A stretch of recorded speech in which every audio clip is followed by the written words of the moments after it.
कि जैसे कि ये तो काफ़ी ब्लर क्वेश्चन है, लेकिन इसको हम लोग देख लेते हैं कैसे ये दिया गया है। तो इसमें देखिए कहा क्या जा रहा है इस क्वेश्चन में, जैसे कि एक सेट बनाना है, ठीक। एक सेट बनाया गया है एस, और इसमें ऐसे मैट्रिक्स लिए गए हैं जो ए इक्वल टू, यहाँ पर क्लियर नहीं लिखा है, मैं लिख दे रहा हूँ, ए आई जे टाइप के हैं और 5x5 का है। और ऐसा है कि जो भी ए आई जे है वो आइदर 0 है और 1 है, फॉर ऑल आई जे। मतलब कि एक आपको सेट बनाना है जिसमें सभी के सभी मैट्रिक्स रखने हैं, और जो भी मैट्रिक्स होगा 5x5 का होगा, और उसकी एंट्री या तो 0 होगी या तो 1 होगी, ठीक है। और साथ में एडिशनल कंडीशन ये है कि यहाँ देखिए, यहाँ जो ये जो नोट किया गया है, मतलब कि समेसन समेसन आई और ए आई J equal to 1 for all जे। मतलब आई को आप फिक्स कर दीजिए, आई को वेरी कराइए 1 से लेकर के 5 तक, ठीक। और जे को फिक्स रख दीजिए। एंड दूसरा भी लिखा गया है जे इक्वल टू 1 to 5, और ए आई जे इसका वैल्यू 1 है फॉर ऑल आई। तो इसका मतलब है कि अगर इसको शब्दों में कहें तो ये क्वेश्चन बहुत आसान हो जाता है। देखिए, शब्द में इस तरीके से कहना है कि कोई हमें सेट दिया गया है, वो इस प्रकार का सेट है कि इसमें 5x5 के मैट्रिक्स हैं, कलेक्शन ऑफ ऑल 5x5 के मैट्रिक्स हैं, जिसमें कि कोई भी एंट्री ली जाएगी तो या तो वो 0 होगी या तो 1 होगी। आप चाहे जितना बड़ा मैट्रिक्स, मतलब 5x5 का मैट्रिक्स बनाइए, और इसमें चाहे जो भी एंट्री लेंगे या तो 0 होगा या तो 1 होगा, 0 या 1, चाहे जहाँ 0 या 1 भरा होगा, क्योंकि यहाँ लिखा है ना ए आई जे 0 और 1। तो दूसरा कंडीशन क्या है कि प्रत्येक रो का सम 1 है, प्रत्येक रो का सम 1 है और प्रत्येक कॉलम का सम 1 है। मतलब अगर एग्जांपल अगर मैं दूं तो आइडेंटिटी मैट्रिक्स इसके कंडीशन पर फिट बैठेगी। देख लीजिए 0 0 0, पहले इस क्वेश्चन को समझ लीजिए फिर क्वेश्चन को हल करना है। 0 0 0 1, ठीक है। तो इसमें आप देख रहे हैं कि इसमें सिर्फ 0 और 1 दिखाई दे रहा है 5x5 के मैट्रिक्स में। एक सेकंड के ऊपर, तो जैसे कि मैंने अभी आपको बताया कि आइडेंटिटी मैट्रिक्स अगर I5 ले लें तो ये फिट बैठेगा इसके कंडीशन पर। तो यहाँ से हम एक क्लियर कर सकते हैं कि आइडेंटिटी मैट्रिक्स 5x5 की ऐसी मैट्रिक्स है जिसका कोई भी एंट्री या तो 0 है या तो 1 है, प्रत्येक रो का सम 1 है, देख लीजिए 1, और प्रत्येक कॉलम का सम 1 है। तो इस तरीके से एस में आइडेंटिटी मैट्रिक्स फिट बैठती है। अगर मैं इसी को थोड़ा सा चेंज कर दूं, इसी मैट्रिक्स आइडेंटिटी मैट्रिक्स में क्या करूं कि पहला रो को उठा के दूसरे रो में रख दूं और दूसरे रो को मैं पहले में रख दूं, तो देखिए क्या क्या होता है। 0 1 0 0 0 हो जाएगा, और फिर यहाँ 1 0 0 0 0 हो जाएगा, 0 0 1 0 0 हो जाएगा, और 0 0 0 0 1 हो जाएगा, ठीक है।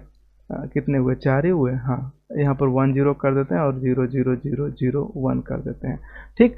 तो इस तरीके से आप देखें तो हमने थोड़ा सा चेंज किया है, लेकिन फिर भी प्रत्येक रो का सम 1 है, प्रत्येक कॉलम का सम 1 है, कोई चेंज नहीं हो रहा है।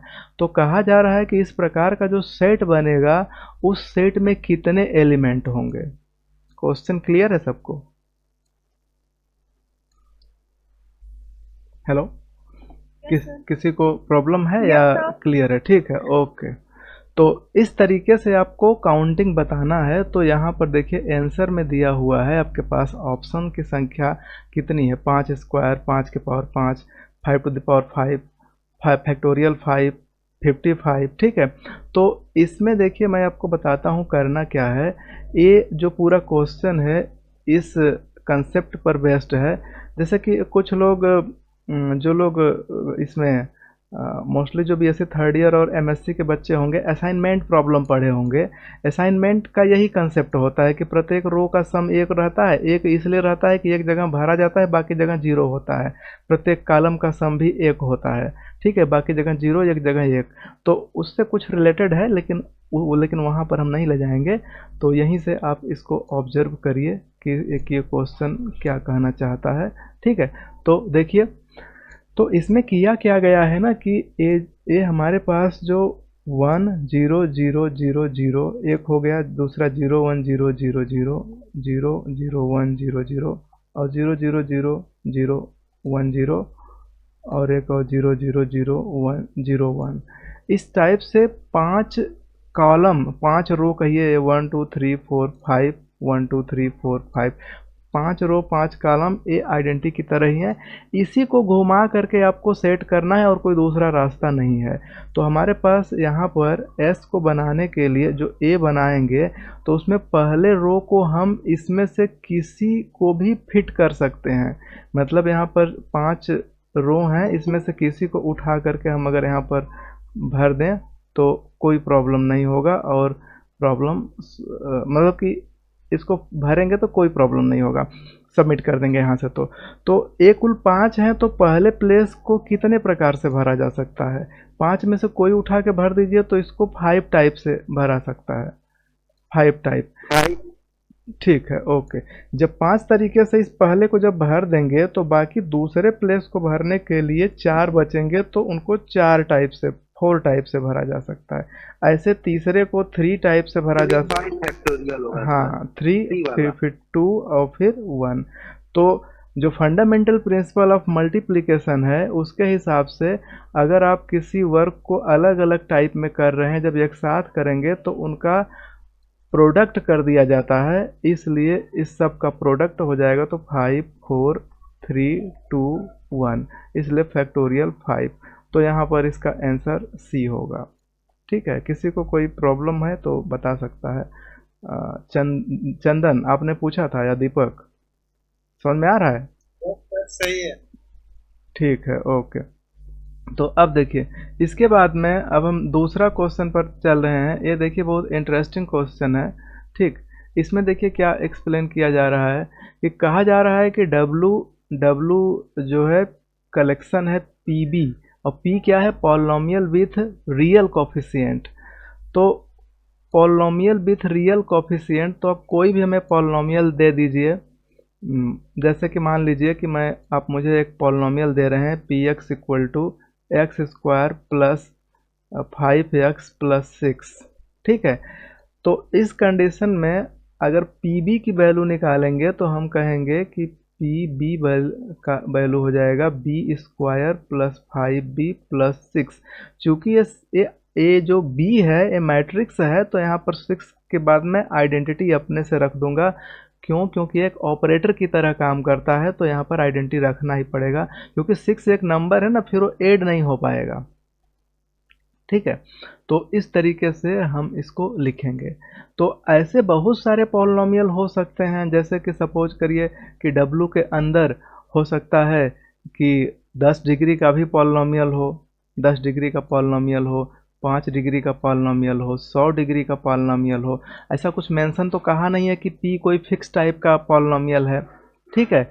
तो इस सिचुएशन में बी को भी दे दिया है, और आगे पूछ रहा है कि the dimension of D of vector space W क्या होगा।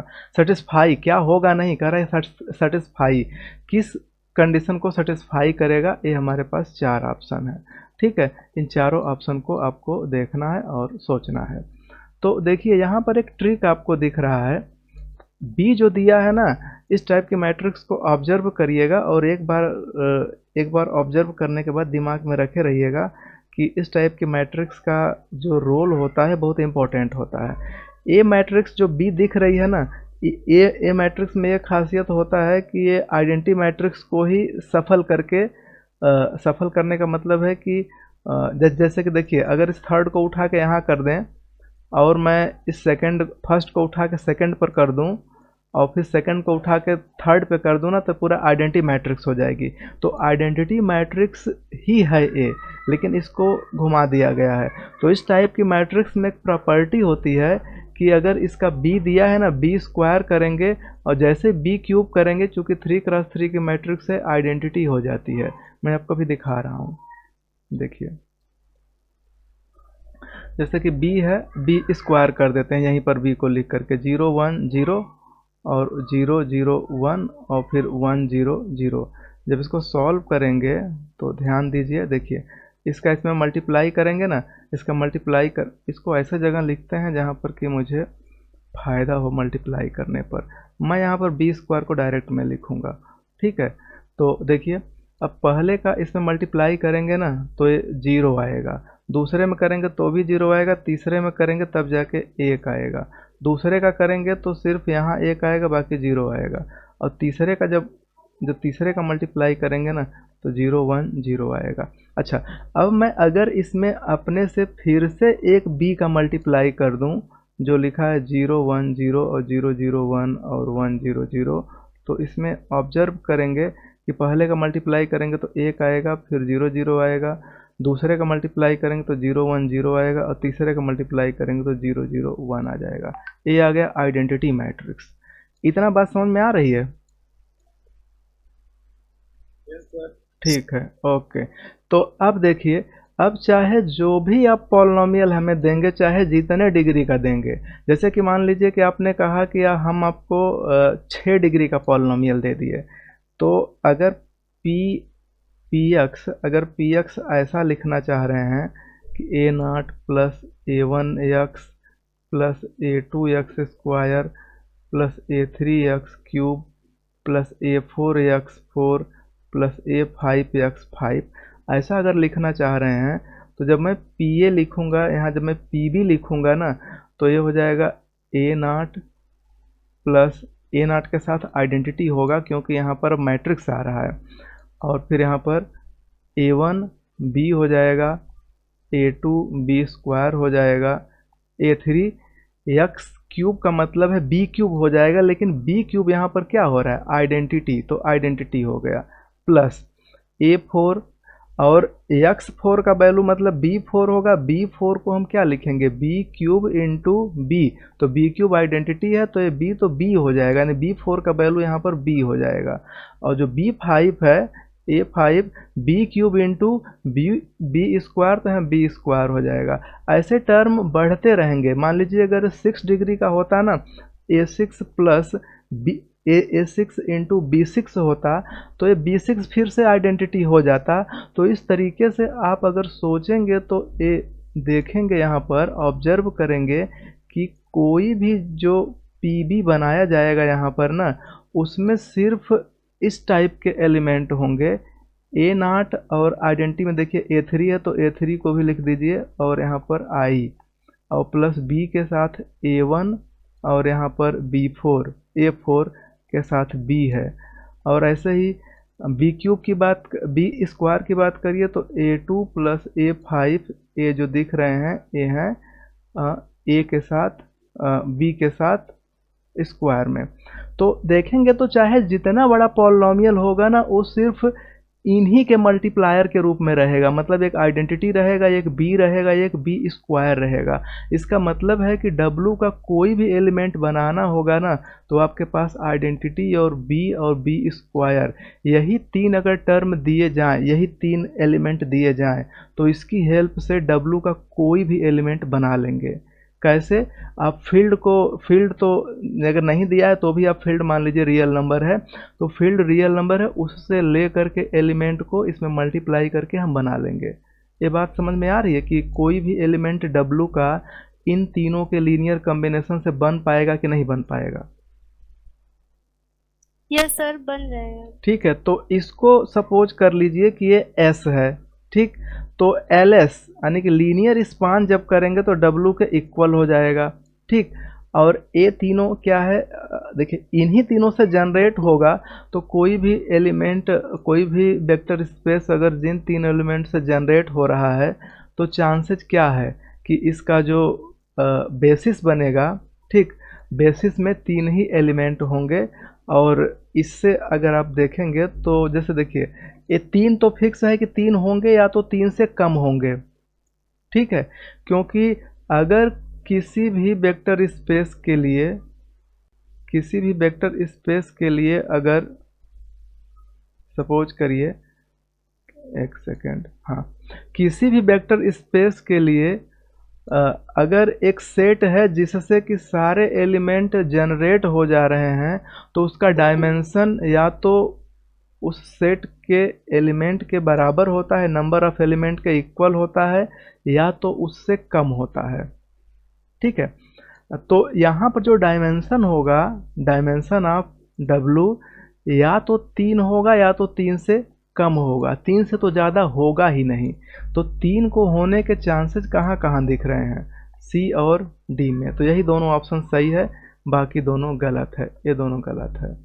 इसमें कुछ डाउट लग रहा है? सही है, ठीक है। देखिए, जैसे कि इसमें एक ये समस्या हो सकती है, जैसे कि मैं एक एग्जांपल देता हूं आपको। जैसे सपोज करिए कि 10 और 01 अगर मैं यहाँ लिख दूं, और एक मैं 11 भी यहाँ पर लिख दूं, ठीक है। तो एक चीज़ बताइए कि ए R2 के लिए अगर मैं इस सेट का नाम S दे दूं, तो यहाँ पर LS करने पर R2 तो बन जाएगा, R2 तो बन जाएगा, क्योंकि कोई भी एलिमेंट R2 का ना इनके लीनियर कॉम्बिनेशन से बन जाएगा। जैसे कि आपको मान लीजिए कोई भी AB बनाना है R2 का, तो करिए क्या कि A का मल्टीप्लाई कर दीजिए 10 में, B का कर दीजिए मल्टीप्लाई 01 में, और यहाँ 0 करके 11 कर दीजिए। तो आप क्या देख रहे हैं कि R2 का कोई भी एलिमेंट AB इन तीनों की हेल्प से बन जा रहा है। बार बार बस मैं इस लास्ट को 0 करूँगा। तो अगर कोई सेट अगर स्पाइनिंग सेट है, स्पाइनिंग सेट का मतलब कि किसी वेक्टर स्पेस के लिए किसी सेट को स्पाइनिंग सेट LS हम तब कहेंगे जब उसका कोई भी एलिमेंट उसके लीनियर कॉम्बिनेशन से बन जाए, उस सेट S के एलिमेंटों के लीनियर कॉम्बिनेशन से बन जाए, तो उस सेट को स्पाइनिंग सेट बोलेंगे। तो इस तरीके से स्पाइनिंग है। लेकिन अगर मैं यहाँ डायमेंशन की बात करूँ R2 का, तो डायमेंशन 3 थोड़ी ना हो जाएगा। यहाँ जब भी होगा तो इससे कम होगा या इसके बराबर होगा। तो बाद में क्रॉस चेक कर सकते हैं, तो ये 2 ही होता है। तो वही मैं यहाँ पर बता रहा था कि चूंकि इसमें 3 है, ठीक, 3 है, पक्का है कि ये 3 है, तो जो इसका डायमेंशन होगा या तो 3 होगा या तो 3 से कम होगा, 3 से तो ज़्यादा कभी नहीं होगा। तो पहले ऑप्शन में दिया है 4 6, इसलिए गलत है, ठीक है। दूसरे ऑप्शन में यहाँ पर 3 3 दिया है, इसलिए सही है। इसमें और किसी को कुछ पूछना हो तो पूछ सकता है। हाँ, LI दिखाना है, तो LI दिखाने के लिए आप बहुत अच्छा प्रयास कर सकते हैं। देखिए कैसे, यहाँ पर देखिए, अब मैं सबको इरेज कर रहा हूँ, इरेज करके इसको मैं LI यहीं पर दिखा देता हूँ। देखिए, LI दिखाने के लिए आपको इन तीनों की ज़रूरत पड़ेगी। जैसे कि B यहाँ पर दिया है, B स्क्वायर यहाँ पर निकाला गया है, और आइडेंटिटी पहले से ही है। तो मैं बता रहा हूँ कैसे इसको सॉल्व करेंगे।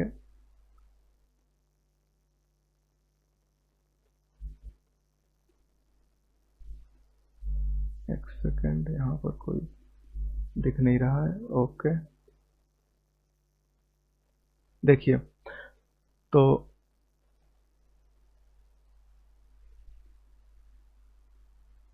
एक सेकेंड, इरेज हो जाए बस बताते हैं।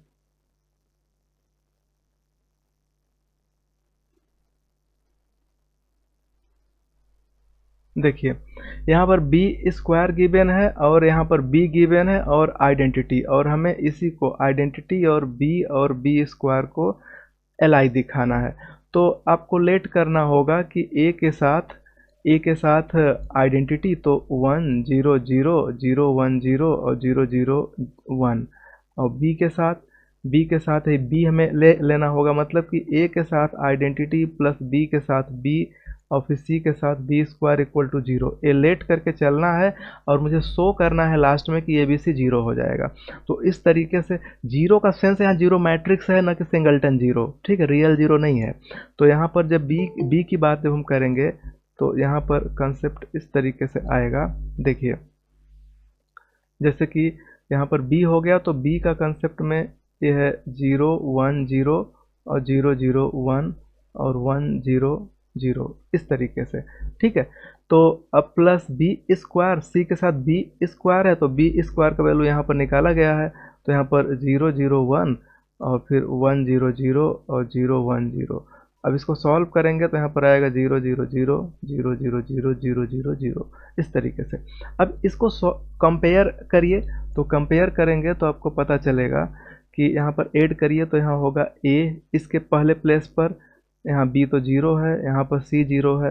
अब 3x3 का मैट्रिक्स हमें बनाना है, दूसरे पर 0 और यहाँ पर 1, तो यहाँ पर हो जाएगा बी, और तीसरे में यहाँ पर ए 0 है, बी 0 है, यहाँ पर सी है।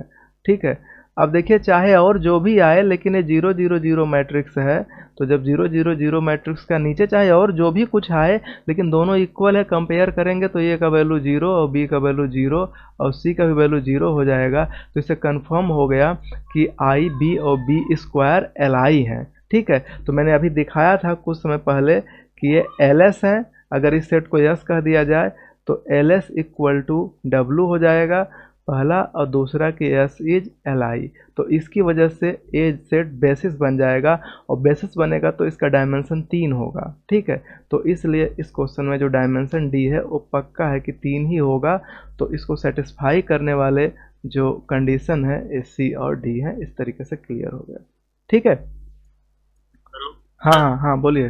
हाँ सर इतना तो हो जा रहा था सर, ये जो लेस देन 8 और हाँ बी हाँ ऑफ। हाँ, तो देखिए यहाँ पर एक चीज समझिए, इस क्वेश्चन में ये नहीं कह रहा कि डायमेंशन क्या होगा, ये कह रहा है कि the dimension D of the vector space W satisfies.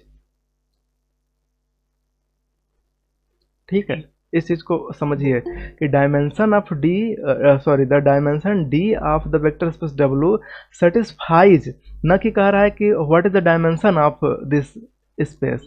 ठीक है, तो सेटिस्फाइज कहने की वजह से उसमें छुप जा रही बहुत सारी कमियां जो आपको कंफ्यूज कर देगा। ठीक है, इसलिए इसको सी और डी आंसर सही होगा।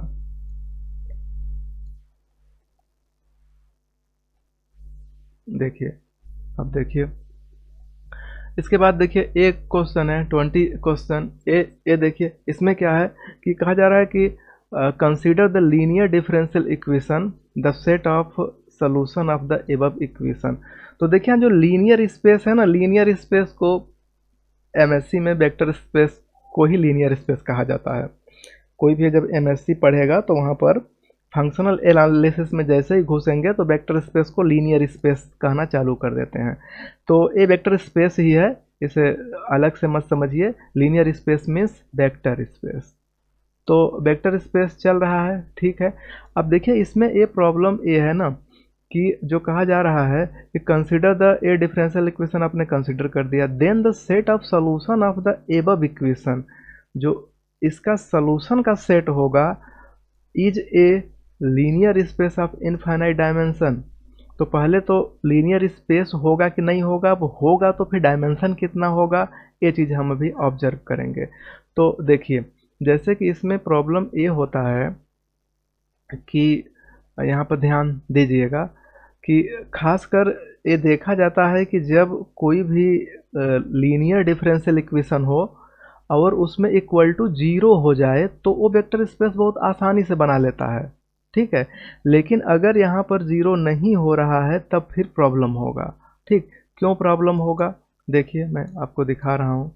जैसे कि मान लीजिए कि इसके सॉल्यूशन का मैं एक सेट बना रहा हूँ, ठीक है। मान लीजिए कि मैं यहाँ पर सॉल्यूशन का एक सेट बना रहा हूँ, एक सेकेंड, ठीक है। देखिए एक मैं सॉल्यूशन का यहाँ पर सेट लिख रहा हूँ, s इक्वल टू कह रहा हूँ कि ऐसे इसमें वाई आई हैं, ठीक, जो y i are solution of ये जो डिफरेंशियल इक्वेशन है इसका सॉल्यूशन है, ठीक। तो मान लीजिए कि मैंने y1 ले लिया और y2 ले लिया, ये दोनों सॉल्यूशन होंगे। अब मैं a पकड़ लूँगा, किसका, a मैं पकड़ लूँगा सपोज कीजिए फील्ड का, और b पकड़ लिया मैं ए भी फील्ड का पकड़ लिया, दोनों का मल्टीप्लाई करके जोड़ दिया, तो हमें जो ay1 है प्लस by2, अगर ये फिर से इस सॉल्यूशन सेट में चला गया तब तो सब स्पेस वेक्टर स्पेस होगा, अदरवाइज नहीं होगा। तो y1 अगर इसको सेटिस्फाई करेगा तो यहाँ पर y1 पुट कर दीजिए, y1 y1 और y1। इसी टाइप से y2 बनाना है, y2 3x y2 स्क्वायर, मतलब 2 टाइम डेरिवेटिव, आप इसे समझ जाइएगा, और 4, और यहाँ पर इस टाइप से है 4, तो इसको बोलेंगे 4y1 y2 डैश और plus 2x square y2 equal to sine x. ठीक, तो जब ए तो बन गया दूसरा कंडीशन, अब हम इन दोनों को ऐड कर लेंगे, तो ऐड करने के बाद उसको देखेंगे कि इस डिफरेंशियल इक्वेशन को सेटिस्फाई कर रहा है कि नहीं। तो ऐसा करने के लिए इसी को उठा करके इस डिफरेंशियल इक्वेशन में पुट कर देंगे। तो पहले हम ay1 प्लस by2, एक काम करते हैं, ए बी में थोड़ी प्रॉब्लम है, मैं इसको ना, प्रॉब्लम नहीं है, समझ में आ जाएगा, लेकिन हम इसको अगर पहले से ही कंसीडर कर लें कि ए के वैल्यू को मान लीजिए मैं 5 ले लूँ और बी के वैल्यू को मैं 6 ले लूँ, तो फिर आपको ज़्यादा अच्छा समझ में आएगा।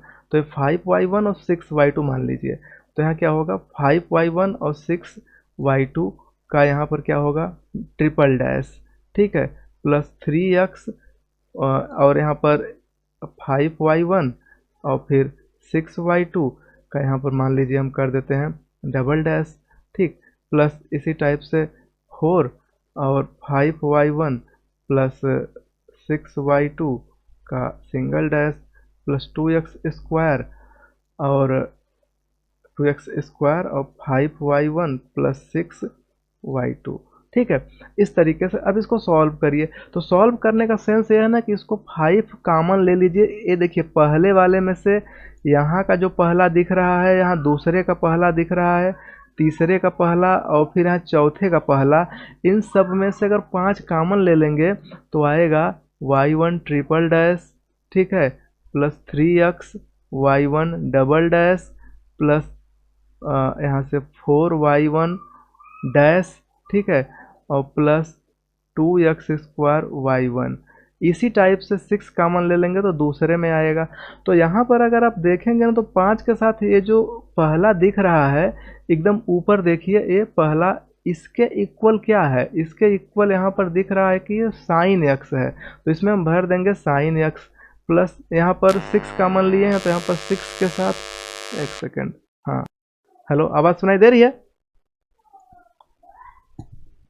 Yes sir. ओके, तो देखिए 6 के साथ फिर से जो दूसरा कॉमन लेंगे ना, तो दूसरा जो y2 जिसको सेटिस्फाई कर रहा है उसका भी वैल्यू साइन x है, तो यहाँ भी साइन x पुट कर देंगे, तो साइन साइन 5 साइन और 6 साइन मिला करके हो जाएगा 6 5 11 साइन x 11 साइन x।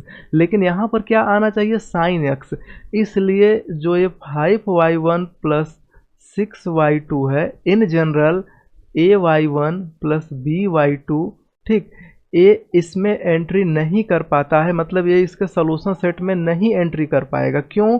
क्योंकि आना चाहिए था साइन, लेकिन आ गया 11 साइन, या यहाँ पर अगर पहले से आप ए बी रखेंगे तो आएगा ए प्लस बी और फिर साइन एक्स, ठीक है। तो इसकी वजह से हमारा जो ओरिजिनल था वाई साइन एक्स वो नहीं आ पाया, उसके जगह पे दूसरा आ गया। इसलिए जो अलग अलग दो सॉल्यूशन तो लिए, लेकिन उसका जब हम कॉम्बिनेशन बना के जैसे कि वेक्टर स्पेस में चेक करते हैं, उसको अगर उसमें ले गए तो नहीं हो पाया, इसलिए सब स्पेस नहीं होगा। इतनी बात समझ में आ रही है या इसमें कोई? ठीक है, तो इतनी चीज़ें जब क्लियर हो गई तो अब देखिए यहाँ पर इतनी चीज़ें क्लियर हो गई तो इसकी हेल्प से हम यहाँ पर दिखा देंगे कि पहला गलत है। पहला गलत है क्यों? क्योंकि ये कह रहा है कि लीनियर स्पेस है इनफाइनाइट डायमेंशन का। दूसरा भी कह रहा है लीनियर स्पेस है 3 डायमेंशन का, ये भी गलत है। चौथा भी नहीं, इज कह रहा है ना। अच्छा सुनिए ध्यान से, इज तो ये तो नो होगा, मतलब इज करें क्या ये लीनियर स्पेस होगा, तो नो, तो ये गलत है। इज 3 डायमेंशन का होगा, ये भी गलत है, नो इसका रिस्पॉन्स होगा।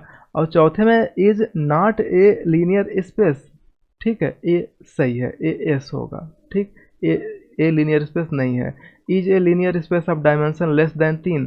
तो देखिए होता क्या है कि यहाँ पर 3 डिग्री का अगर जब सोल्यूशन डिफरेंशियल इक्वेशन होता है और यहाँ 0 होता है तो इसके 3 सोल्यूशन आते हैं, मतलब 3 एलआई सोल्यूशन आते हैं। एक आएगा y1, एक होगा y2 और एक होगा y3। 3 सोल्यूशन आ जाएंगे। जैसे देखिए आप जब सॉल्व करते हैं डिफरेंशियल इक्वेशन तो जितने डिग्री का होता है उतने सोल्यूशन आते हैं, तो वही डायमेंशन बन जाते हैं। लेकिन दुर्भाग्य यहाँ पर है कि ये इक्वल टू 0 ना होके कुछ है, तो यहाँ पर प्रॉब्लम क्रिएट कर रहा है। ठीक है, तो इसलिए इसका ऑप्शन सी सही होगा, यहाँ के रेस्पेक्ट में डी भी गलत होगा। यही था क्वेश्चन। इसमें किसी को डाउट हो तो पूछ सकता है। चलिए ठीक है, आगे देखिए। अब देखिए इसके बाद यहाँ पर बहुत ही इंटरेस्टिंग क्वेश्चन है ये। देखिए मैं आपको एक चीज़ यहाँ पर दिखाता हूँ। ये जो क्वेश्चन काफ़ी ब्लर है, इसको एक्सप्लेन करता हूँ। देखिए जैसे कि देखिए इसमें कहा जा रहा है, इस टाइप का कंसेप्ट है। देखिए जैसे कि ए कोई मैट्रिक्स है, मान लीजिए मैं 2x2 का ले रहा हूँ, A11 A12 A21 A22, और एक मैट्रिक्स में बी ले रहा हूँ जो इस प्रकार से है कि B11 B12 B21 B22। ठीक है, अब ए बी को आप यहाँ पर मल्टीप्लाई कर दीजिए। देखिए फाइनली जो कहा जा रहा है वहाँ तक पहुँचा के फिर मैं उसको एक्सप्लेन करता हूँ। तो इसका इसमें मल्टीप्लाई करेंगे तो यहाँ पर ये टर्म मिलेगा A11। देखिए इसका ऐसे होगा ना, तो B11 और फिर A12 के साथ B21। ऐसे ही इसका दूसरे में जब करेंगे तो यहाँ से इसको मैं हटा देता हूँ और इसको आगे लिख देता हूँ। ठीक है, यहाँ पर टर्म मिलेगा हमें A11 और B12, ठीक, और फिर प्लस A12 और B22। ऐसे ही दूसरे में जब करेंगे तो यहाँ पर एक केस बनेगा, इस दूसरे का मल्टीप्लाई करेंगे तो होगा B21 B11 plus A22 B21। ऐसे तीसरे में करेंगे तो होगा A21 B12 plus A22 B22। ठीक है, तो इस मैट्रिक्स को आप दो तरीके से यहाँ पर लिख सकते हैं। देखिए दो तरीका क्या है। पहला तरीका तो आप इसे ऐसे लिखिए, देखिए किस तरीके से, और दूसरा तरीका यहाँ पर मैं लिख रहा हूँ, ध्यान दीजिएगा। पहला तरीका है कि देखिए इस पहले वाले में B कामन है, B11 कामन है, तो मैं इसको लिख सकता हूँ कि A11 B21 प्लस इन दोनों में क्या कामन है, इन दोनों में, इसको थोड़ा सा और छोटा लिखता हूँ तो अब क्लियर हो जाए ज़्यादा, और इधर ज़्यादा मैं जगह ले लेता हूँ ताकि इसे छोटा दिखाना है। सर सेकेंड रो में A21 रहेगा ना? सेकेंड रो में एक जो क्रॉस पर A21 B11 फर्स्ट वाला ही सर। A21 B11 और A22 B21, ठीक तो है। सेकेंड रो में म्यूट कर लीजिए, यहाँ पर कुछ प्रॉब्लम दिख रहा है क्या? एक बार फिर से क्रॉस, अच्छा A21 रहेगा ना सर? एक सेकेंड ए, जब हम दूसरे रो का जब इसमें गुणा कर रहे हैं, मल्टीप्लाई कर रहे हैं, तो यही ना आएगा। हाँ तो A रहेगा, A21 रहेगा। अच्छा हाँ ए रहेगा। ओके म्यूट कर लीजिए। ठीक है, गुड, बहुत अच्छा। यहाँ पर रहेगा A21 रहेगा। तो देखिए मैं यहाँ पर अब जो लिख रहा हूँ, ये B11 यहाँ पर कामन है, तो B11, और मैं इसको लिख रहा हूँ यहाँ से A11 और A21 ऐसे, प्लस इन दोनों में B21 कामन है, तो इसको मैं लिख सकता हूँ, इसको मुझे और छोटा लिखना चाहिए ताकि यहाँ पर B21 और इसमें कामन दिखेगा, तो ये बना लेंगे A12 और A22। इतना ख़त्म हो गया A। अब दूसरे में जाएंगे तो यहाँ पर देखिए B के साथ 12 कामन है, और यहाँ A11 है और A21, और प्लस यहाँ पर B22 कामन है, और यहाँ पर जो दिख रहा है इसकी हेल्प से मैं इसको दिखा रहा हूँ। ठीक है, कि यहाँ पर जो जो दिख रहा है ये है A12 और A22, ठीक है, ऐसे। अब देखिए दूसरा जो मैट्रिक्स दिख रहा है, दूसरा मैट्रिक्स को मैं रो के रेस्पेक्ट में मैं यहाँ पर दिखाना चाह रहा हूँ। रो के रेस्पेक्ट में जब देखेंगे तो इन दोनों में देखिए A11 कॉमन है और यहाँ पर B11 और B12 और प्लस यहाँ पर A12 कॉमन है और यहाँ पर दिखेगा कि A12 कॉमन है तो A21 और फिर A22, एक सेकेंड, B21 कॉमन है ना, A12 कॉमन तो यहाँ B22, ठीक है। अब दूसरे में यहाँ पर नीचे अगर देखेंगे तो A21 कॉमन है और यहाँ पर B11 के साथ B12 और फिर प्लस A21 के साथ कॉमन यहाँ पर होगा B12 और फिर B22, ठीक है। यहाँ पर 2112, ठीक है, इसमें कुछ मल्टीप्लाई, B21 रहेगा ना सर? एक सेकंड, यहाँ पर B21 पहले में 12, यहाँ पर जब मल्टीप्लाई करेंगे तो 12, ठीक है, A21 12 और यहाँ पर दूसरे का मल्टीप्लाई B22, तो A1 B21 B12 और B22 यहाँ तो ठीक है। ऊपर में क्या है, जब इसका मल्टीप्लाई किए हैं ऊपर तो यहाँ पर 12, इसका पहले में A11, एक सेकेंड, एक गड़बड़ हो रहा है क्या, दूसरे में पहले रो में मल्टीप्लाई करें हैं तो यहाँ पर लिखें, अच्छा दूसरे मल्टीप्लाई किया तो यहाँ पर, ठीक है। तो यहाँ पर कहाँ पर दिक्कत समझ में आ रहा है, B21 यहाँ पर होना चाहिए, सर हाँ हाँ, A12 कॉमन है ना, A22 कॉमन है तो B21 बनेगा ना सर? अच्छा ठीक है, हाँ, A22 कॉमन होगा, ठीक है, म्यूट कर लीजिए। A22 कॉमन, यहाँ पर A22 कॉमन होगा तो यहाँ पर B21 के साथ B21 के साथ फिर यहाँ B22, इस तरीके से होगा, ठीक है। और सर फर्स्ट सेकंड वाले कॉलम में भी रहेगा ना सर? A12 कॉमन है रुकिए तो रुकिए B21 रुकिए रहेगा। एक सेकेंड, यहाँ पर B21 और यहाँ पर और सेकंड, और बाकी तो फर्स्ट में ठीक है, फर्स्ट में मैंने जो कॉमन लिया है B11 तो 11 और 12, ठीक है, और यहाँ पर दूसरे में 21 और 22, ये भी ठीक, B22 रहेगा, हाँ B21 रहेगा, ठीक है। इस तरीके से तो यहाँ पर देखिए जो कंक्लूजन निकल रहा है, ये निकल रहा है कि ए बी के जो कॉलम है, यहाँ पर देखिए ए बी के जो कॉलम है वो ए के कॉलम के लीनियर कॉम्बिनेशन है। देखिए ए बी के कॉलम, जो भी कॉलम है, मतलब कि ये पहला जो कॉलम है, ठीक है, ये पहला कॉलम बनेगा, दूसरा कॉलम बनेगा ए बी में, तो ए बी का जो कॉलम है वो ए के कॉलम के लीनियर कॉम्बिनेशन है। तो ये में कॉलम 11 है ना, A11 मतलब ए वाला है और यहाँ पर देखिए A12 और 22 है, तो ये जो दिख रहा है ये ए का है, ए भी ए का है, इन्हीं दोनों का लीनियर कॉम्बिनेशन यहाँ पर लिखा है, एक B11 के साथ, एक B21 के साथ, तो कहा जाएगा कि ए बी का कॉलम ए के कॉलम का लीनियर कॉम्बिनेशन है। दूसरा भी वैसे ही हो रहा है, लेकिन यहाँ दूसरे को अगर हम दूसरे के रेफरेंस से देखें तो मतलब दूसरे नज़रिए से देखें तो यहाँ पर क्लियर होगा कि जो ए बी का रो है, ए बी का रो वो बी के रो का लीनियर कॉम्बिनेशन है। जैसे बी में कितने रो हैं, देखिए B11 B12, एक रो ऊपर यहाँ पर दिख रहा है, एक रो यहाँ पर दिख रहा है, तो इन दोनों का लीनियर कॉम्बिनेशन यहाँ पर दिख रहा है। कौन सा, ए बी का जो रो है, ठीक है, मतलब कि ए बी का कॉलम ए दिया है और बी दिया है, तो ए बी का कॉलम ए के कॉलम का लीनियर कॉम्बिनेशन है। दूसरा में क्या दिख रहा है कि ए बी में जो रो है वो बी के रो का लीनियर कॉम्बिनेशन है। ये दोनों बात समझ में आ रही है।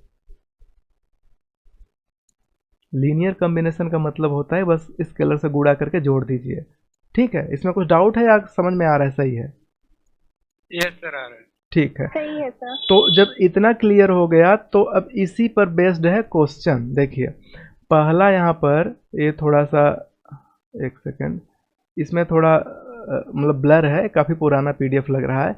तो इसमें कहा जा रहा है, दिख रहा होगा सबको, कि A let A and B N cross N matrix, ठीक है, एन क्रॉस एन की मैट्रिक्स है, एक बी भी है और ए भी है। Then every column of A B, यहाँ पर, ठीक है, every column of A B का प्रत्येक column can be expressed as linear combination of column of A. तो पहला तो सही है, क्यों, ए बी का एवरी कॉलम ए के कॉलम के लीनियर कॉम्बिनेशन के फॉर्म में लिखा जा सकता है। दूसरा क्या है कि every column of A B can be expressed as the linear combination of row of A, जो कि गलत है, ठीक है, रो ऑफ ए में नहीं लिखा जा सकता। तीसरा, every column of A B can be expressed as linear combination of column of B, ए भी गलत है। Every row of A B can be expressed as linear combination of row of A भी गलत है, क्योंकि every row of A B can be expressed as rows of B होना चाहिए, जो कि ए लिख दिया इसलिए गलत, इसलिए इसका पहला ऑप्शन सही होगा। ठीक है, इसमें कुछ प्रॉब्लम है तो पूछिए, फिर बताते हैं। दीपक, समझ में आ रहा है? ठीक है, तो अब देखिए, इसके बाद में देखिए एक दूसरा क्वेश्चन है। दूसरा क्वेश्चन यहाँ पर ए दिया गया है, मैं इसका साइज थोड़ा सा छोटा कर लूँ ताकि ये स्पष्ट दिखने लगे। हाँ देखिए, इसमें ए लिखा गया है कि let V be a vector space of real polynomial. Hello sir. हाँ हाँ बोलिए। सर ये गलती से सेंड हो गया था सर, ये अच्छा आ रहा है सर। अच्छा, ए आ रहा है, ठीक है। नेक्स्ट देखिए, नेक्स्ट क्वेश्चन। अच्छा, इसको बताने के लिए मुझे एक थोड़ा सा थ्योरम बताना होगा, वो थ्योरम सबको पता होगा, लेकिन एक बार बता करके तब फिर मैं आगे बढ़ता हूँ, ठीक है। और ए जो 46 है, ये मैं अभी ट्राई किया हूँ, अभी नहीं आया है, मैं दूसरे टर्न पर बता दूंगा, बाकी ये लास्ट के दो मैं बता देता हूँ। देखिए इसमें, ये अच्छा वाला सर आ रहा है सर, नीचे वाला सर। नीचे वाला नहीं क्लियर है, तो देख लीजिए सभी लोग, मतलब कि पहले नीचे वाला देख लीजिए, फिर ऊपर वाले भी टर्म को मैं एक्सप्लेन कर देता हूँ। देखिए यहाँ पर एक क्वेश्चन है, ध्यान दीजिए, जो कह रहा है कि let F3 be the field of 3 elements. ध्यान दीजिए, तो F3 फाइनाइट फील्ड है और 3 एलिमेंट का तो और कुछ नहीं है, ये सिर्फ Z3 है, ठीक है। मैंने आपको बताया हूँ कि ZP जब P प्राइम रहता है, जब P प्राइम रहेगा तब वो फील्ड बना लेता है, तो इनडायरेक्टली ये F3 लिख रहे हैं, लेकिन ये है क्या, ZP ही है। और ZP में कितने एलिमेंट होते हैं, 0 से लेके P-1 तक, तो Z3 में कितने रहेंगे, 0 1 2 यही एलिमेंट रहेंगे, और प्लस मॉडुलो 3 और डॉट मॉडुलो 3 के रेस्पेक्ट में फील्ड बनाता है, ठीक है। तो इस तरीके से इनडायरेक्टली ये कुछ और नहीं कह रहे हैं, मतलब डायरेक्टली जो भी कह रहे हैं वो, लेकिन इनडायरेक्टली क्या कह रहे हैं, F3 Z3 ही कह रहे हैं कि let F3 be the field of 3 element and let F3 cross 3 be the vector space over F3। तो स्वाभाविक सी बात है, जैसे कि आप करते हैं R क्रॉस R मतलब R स्क्वायर, जिसमें element A comma B type का होता है और ए बी रियल का ही होता है। इस तरीके से लिख करके कहते हैं कि ये क्या बनाता है, हमारा वेक्टर स्पेस बना लेता है, ठीक है। तो इसी टाइप से ये कहा जा रहा है field good field over field vector space बना लेता है, ठीक है। तो ऑब्वियस सी बात है कि ये बना लेगा। तो इसमें जो पूछा जा रहा है उस पर ध्यान केंद्रित करते हैं कि the number of distinct linearly independent set of the form you भी, आपको क्या है, डिपेंडेंट, हाँ dependent, number of distinct linearly dependent set of the form you भी, जहाँ यू और भी F3 क्रॉस F3 -0 मतलब 0 0 को छोड़ करके आएंगे, और ऐसा लिए जाएंगे जो यू भी के बराबर नहीं होगा, ठीक है। तो एक क्वेश्चन में एक सिंप्लिसिटी दिया गया है कि 3 ही लिया है, जब Z3 लिया है या F3 लिया है तो इसमें 3 एलिमेंट होंगे, 3 एलिमेंट, और दोनों का मल्टीप्लाई करेंगे तो 3 3 जा 9 एलिमेंट होंगे। तो 9 एलिमेंट में यू भी को चूज करना बहुत आसान है। ठीक है, देखिए कैसे मैं इसको बोर्ड पे आपको समझाता हूँ। देखिए, जैसे कि सपोज करिए मैं इसको यहाँ पर क्लियर करता हूँ। देखिए, जैसे कि मान लीजिए कि मैं यहाँ पर Z3 ले लिया, ठीक है, क्रॉस Z3 ले लिया, तो Z3 में कितने एलिमेंट हैं? 0 1 2, ठीक है, और दूसरे में कितने एलिमेंट है? इसमें भी 0 1 2 ऐसे रहेंगे। तो अब मल्टीप्लाई करना होगा, तो मैं इसको स्टैंडिंग पोजीशन में लिख रहा हूँ ताकि मुझे सुविधा रहे। 0 0, ठीक है, फिर देखिए 0 के साथ 1 और 0 के साथ 2, अब फिर लिखूंगा 1 के साथ 0, 1 के साथ 1 और 1 के साथ 2, अब लिखूंगा 2 के साथ 0 और 2 के साथ 1 और 2 के साथ 2। तो इस तरीके से इसमें 9 एलिमेंट हो गए। अब आपको u कामा भी ऐसे चूज करने हैं, u कामा भी ऐसे चूज करने हैं F3, यानी कि यहाँ पर इसी को कहा जा रहा है F3 क्रॉस F3। तो F3 क्रॉस F3 के ऐसे एलिमेंट की बात किया जा रहा है, और -0 0 मतलब कि इस जीरो को छोड़ करके, इस जीरो को छोड़ करके जो 8 एलिमेंट बन रहे हैं, इसी में से आपको u भी चूज करना है, और इस प्रकार से u भी चूज करना है कि u भी LD हो, ये दोनों LD बनाए और ऐसे होने चाहिए कि u नॉट इक्वल टू भी। ठीक है, तो देखिए अब जरा बताइए कि u नॉट इक्वल टू भी लेकिन LD हो, तो LD होने के लिए जैसे कि देखिए अब इसमें क्या होगा ना, ऐसी सेटिंग जैसे कि आप R2 के जो बेसिस की बात करते हैं, देखिए LD कहने का सेंस है ना नॉट LI, ठीक है, तो LI में कैसा सोचते हैं? LI में सोचते हैं इस तरीके से 1 0 और 0 1, ये R2 का बेसिस होता है। R2 के बेसिस में 1 0 0 1 इस टाइप से एडजस्ट किया जाता है कि जो पहले प्लेस पे 1 रहे, दूसरे पे 0 रहे, जो दूसरे पे 0 मतलब पहले में जो दूसरे प्लेस पे 0 है वो फिर पहले में दूसरे में फर्स्ट रहता है। मतलब कि ऐसा सेट कर दीजिए कि पहले से दूसरा ना बन पाए, दूसरे से पहला ना बन पाए, तो ये LI हो जाता है। तो चूँकि हमें ऐसा लेना नहीं है, हमें LD लेना है, तो हमारी सेटिंग कुछ ऐसी ही रहेगी, या तो ऐसा ही चूज कर लेते हैं या फिर ऐसा चूज कर लें 0 1 0 1 टाइप का। ठीक है, तो ऐसा चूज करने के लिए आपको इसमें दिमाग लगाना होगा। तो देखिए कैसे, जैसे कि देखिए यहाँ पर जैसे मान लीजिए अब मैं अगर u यहाँ पर ले लिया और यहाँ पर भी ले लिया, दोनों को सेम रखना है। ठीक है, मतलब LD रहेंगे और इक्वल ना रहें, तो आपको चूज करना। देखिए ये क्वेश्चन में सबसे बड़ी चीज़ है कि ये छोटा दिया जिससे आप गिन सकते हैं, बड़ा कह देता तो फिर बहुत बड़ी प्रॉब्लम होती। ठीक है, तो देखिए यहाँ पर इस तरीके से मैं यहाँ u ले ले रहा हूँ, यहाँ पर भी ले ले रहा हूँ। अब मैं यहाँ पर देख रहा हूँ, अगर u को मैं 0 1 रखूँगा तो v को 0 1 नहीं रख सकता, क्योंकि ये LD होना चाहिए और ये दोनों इक्वल नहीं होना चाहिए। तो मैं यहाँ पर 0 1 लिख सकता हूँ, सॉरी 0 2 लिख सकता हूँ। अब फिर मैं यहाँ पर जब 0 1 लिखूँगा ना, तो 0 1 के साथ फिर देखिए कहाँ पर एडजस्टमेंट हो रहा है। अब एक कहीं पर नहीं हो पाएगा।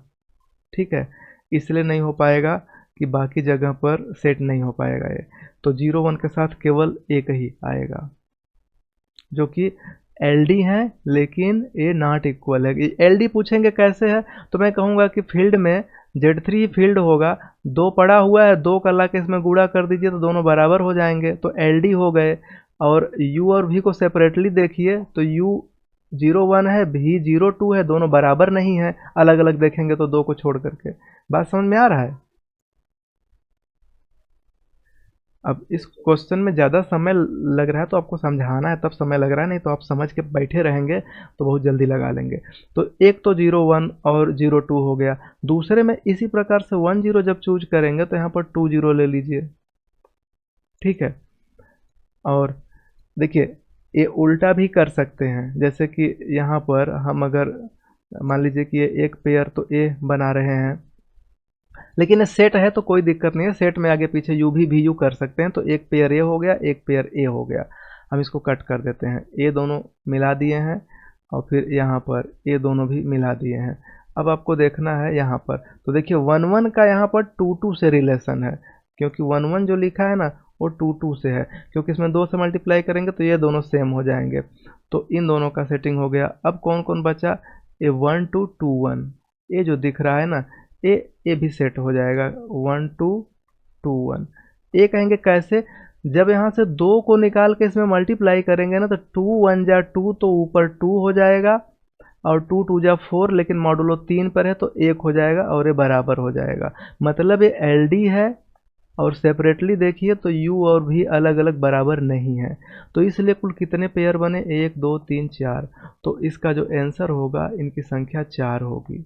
ठीक है, जो एक क्वेश्चन में दिया गया है। ठीक है, कि u भी कह सेट ऑफ द फॉर्म, तो हाँ कह रहा है कि the number of distinct linearly dependent sets. Sets देखिए यहाँ पर कह रहा है, सेट्स की बात कर रहा है।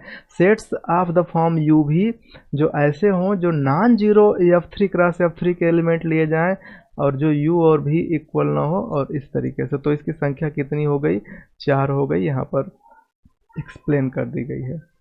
क्लियर है? Yes sir. ठीक है, ओके। अब देखिए एक क्वेश्चन, अभी ऊपर भी और सारे क्वेश्चन हैं, उसको बताते हैं। देखिए जैसे कि यहीं पर देख लीजिए,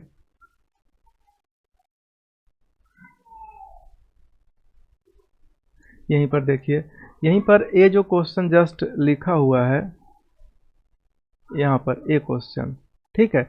इस क्वेश्चन की देखिए खासियत क्या दिख रही है।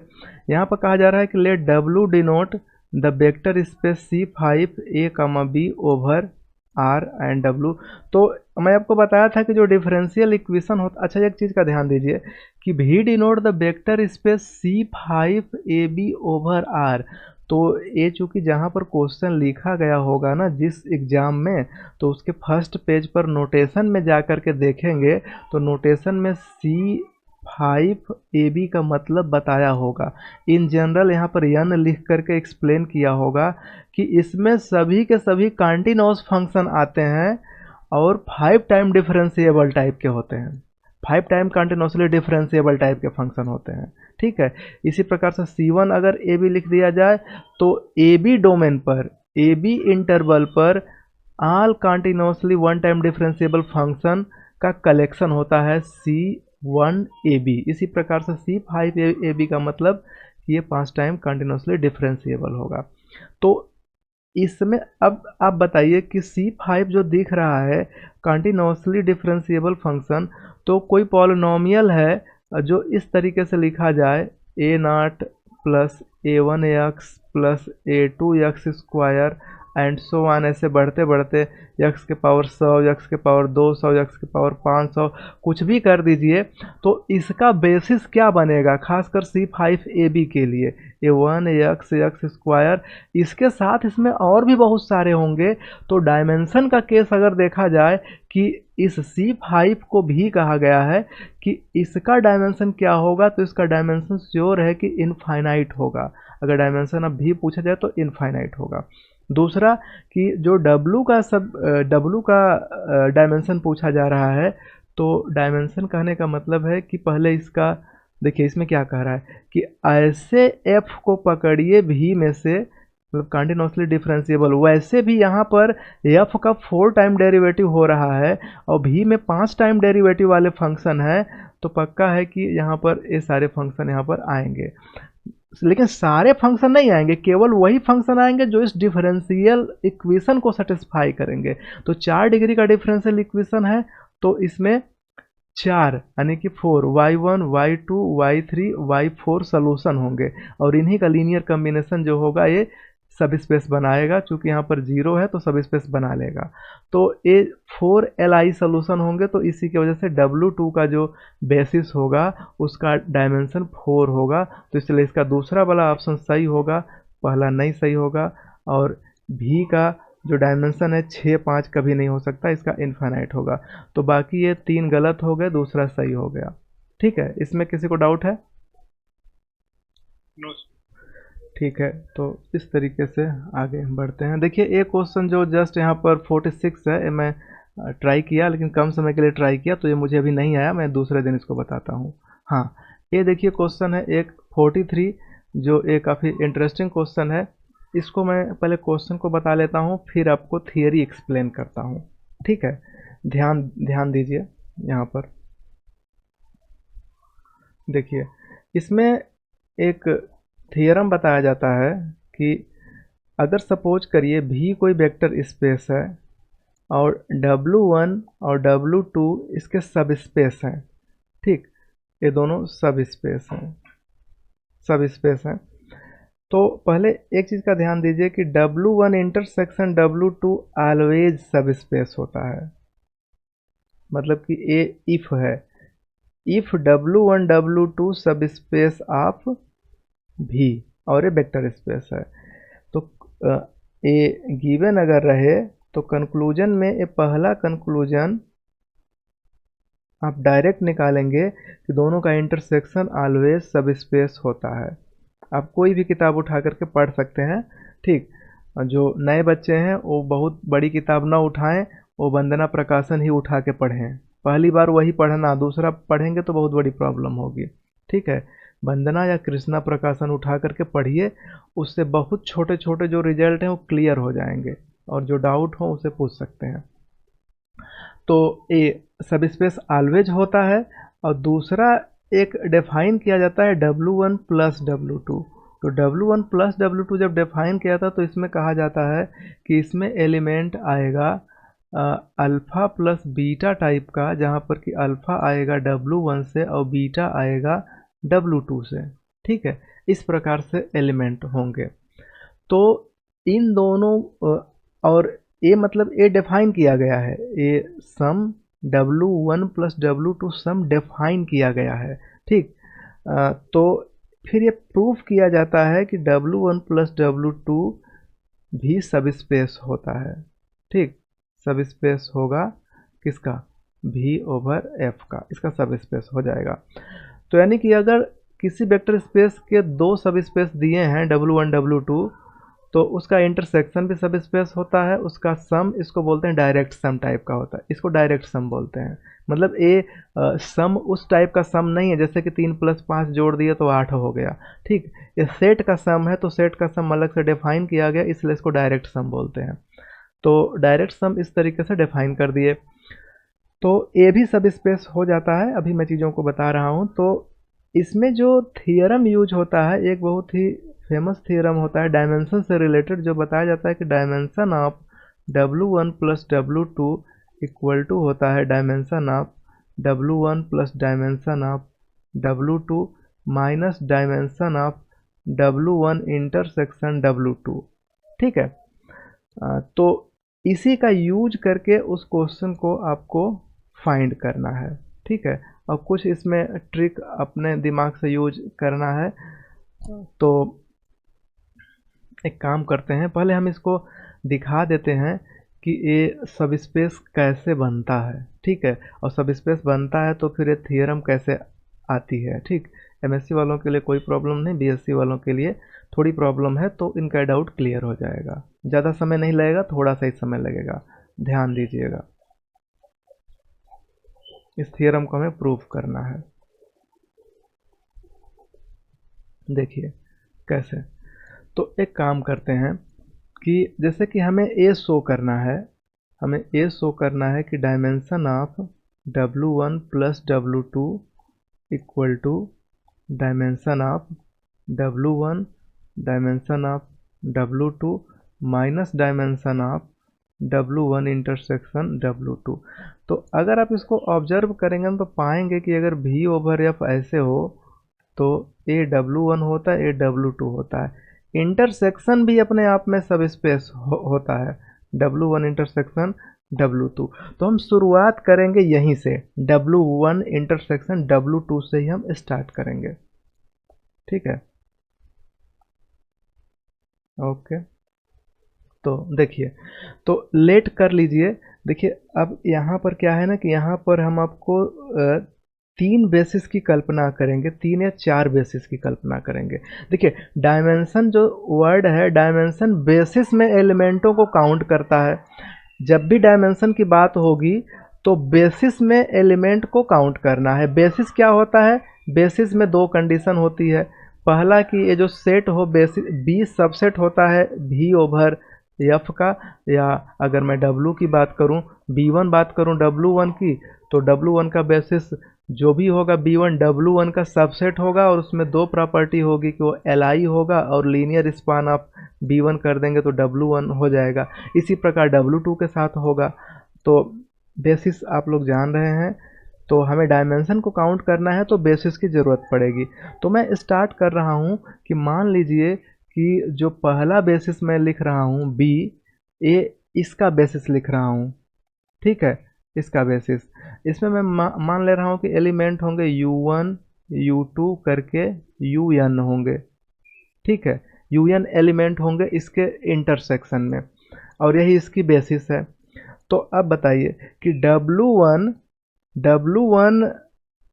ये तो कन्फर्म है कि W1 इंटरसेक्शन W2, दोनों का जो इंटरसेक्शन है ये W1 में भी है, और दूसरा W1 इंटरसेक्शन W2 में भी है।